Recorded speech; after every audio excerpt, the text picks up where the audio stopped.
Yes. So my question have got to do with seeing that you personally, like you do a lot of great work.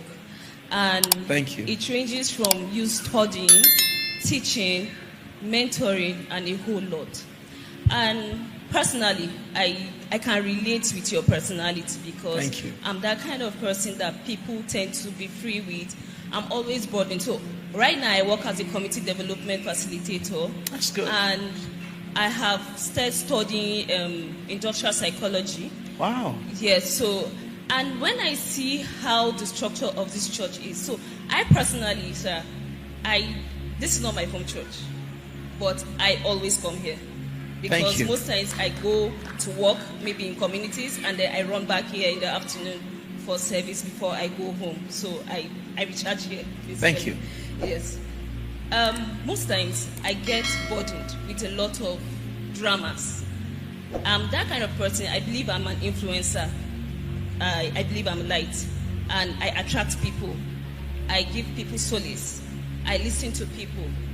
And there are times that so many issues get to bug me that I can't even sleep. I lose sleep because of them. And I see that here, there's a lot of structuring. How do you delegate these responsibilities to others? How have you replicated this so that people can feel welcome? Now, I send people here.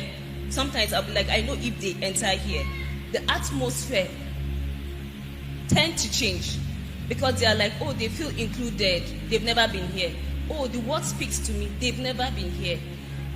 I know it's the work of the Holy Spirit. I also know that you also tend to study and also implement certain things. I want to understand, how do you reset? How do you include? Because people from different denominations come here and they still feel included. Then thirdly, how do you advise that I go about my own mission? So what you want to accomplish? What's your greatest, what do you desire to accomplish? If you have a moment with me and you want to say, Reverend Sam, teach me how to what? I want you to teach me how to go about managing people. Thank you. So this is where mentoring comes in. The reason why a lot of people don't maximize mentors is they don't know the questions to ask. And you don't unlock a mentor if you don't ask the right questions. You understand? So I love that. I know where you're going to and all of that. Here's what I want to say to you. Investing in people takes time. Yes, sir. It has to be intentional. You have to be patient. In fact, if you're going to raise people, you're going to invest in people, you must be extremely patient. The reason why you have to be extremely patient is that people are not at the same learning level. There are early adopters. Those that the moment there are people that the moment you start teaching, like once you are talking, they can conclude what you are saying. Their minds are like that. They are early adopters. There are late adopters. There are laggards. Laggards are even worse than late adopters. Late adopters are those that you teach. Oh, you said it last year. You say it again. There are some people it's 40 years later. They say, "Oh, that's what I've been saying." You understand? What you've been saying since Lord Lugard. So there are late adopters. So that is where, if you are involved in people development, patience is critical. All right. The other thing I want to talk about, apart from patience, is the fact that you need to find the right approach to teach or to communicate to the different individuals that you are investing in.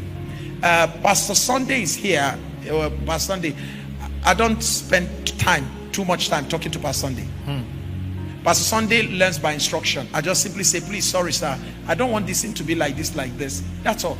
I can't remember myself saying, no, Pastor Sunday to be lecturing. You understand that kind of stuff? So Pastor Sunday is very formal in the way he learns, and he gets it. I have another pastor of mine. That one, if you give straight instruction, you come back and give another strip, because then you say, sorry sir, what did you say? You mean you said it? I didn't know. So what I do is that I realize that he learns with stories. So I spend time passing the same thing I just texted to Pastor Sunday. We didn't even talk. That's one I would tell him stories. He shared story how Jesus went through Nazareth and then finally came back. You know, then he gets it. Okay. So I have my pastors differently. I know them differently. I know people differently. All right. So you can't invest in people without taking interest in people. Yes, sir. So a great people developer is somebody who is interested in people genuinely and for a long time. Understand that? So that's very critical. First of all, knowing that people are of different type and of different learning style, which also presupposes that your approach to teaching and communicating must also be tailored towards their preferred way of learning. Some like to see. Is that okay? Some like to see. So some like to hear. Some like to feel. However it is you want to go about communicating, talking about communication. Then in terms of identifying people who are potential learners, the first thing you want to do is as you interact with people around you, check out for those people that always want to naturally, organically. Check out for those people that always want to like, Auntie, sorry, how did you do this thing? That is the natural, organic student. At the same time, there are people that will never like you. You just notice that they're constantly staring, always looking at what you do. All right? Why are you looking? I just like what you're doing. Check out for those who are observing but never ask a question. They are inquisitive learners who never utter statements. You can also get them on board. And then there are people that you can see potential in them. They don't come to you, they don't observe, but they see you around. Jesus went to Peter and John. He said, follow me. Yes, sir. So there are people you will intentionally go and meet and say, my friend, come. I like you. Come, let's go together. Elijah saw Elisha. He carried his mantle and he hit it. That guy sensed something. He said, I must follow this man. So there are people like that you will have to call. There are those who will come and there are those who will be observing. Your job is to identify this different set of people and know how to communicate, customize to their different personalities. Does that make sense? Yes. Thank you very much, Papa. Because of our time. Huh? How do you reset? How do you reset? Recharge. Oh, how do I recharge? Yes. Oh, fine and good. The most important thing I want to say is to understand your personality. So I am phlegmatic, majorly by tendency. Yes, so that tells you that I am cerebral.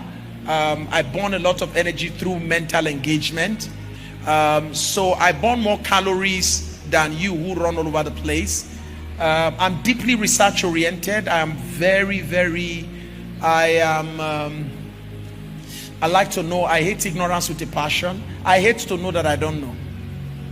So I like to know. So I'm always inquisitive, always. When I hear people speaking English or talking, you make a statement that is foreign to me, I go into research immediately. You understand? So I like to know.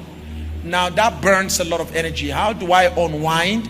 One of my simplest way to unwind, when I'm walking, I think I'm tired, I just drop what I'm doing. I like to just turn over to the television and I just like watching news. So I also unwind by, I don't like foolishness in unwinding.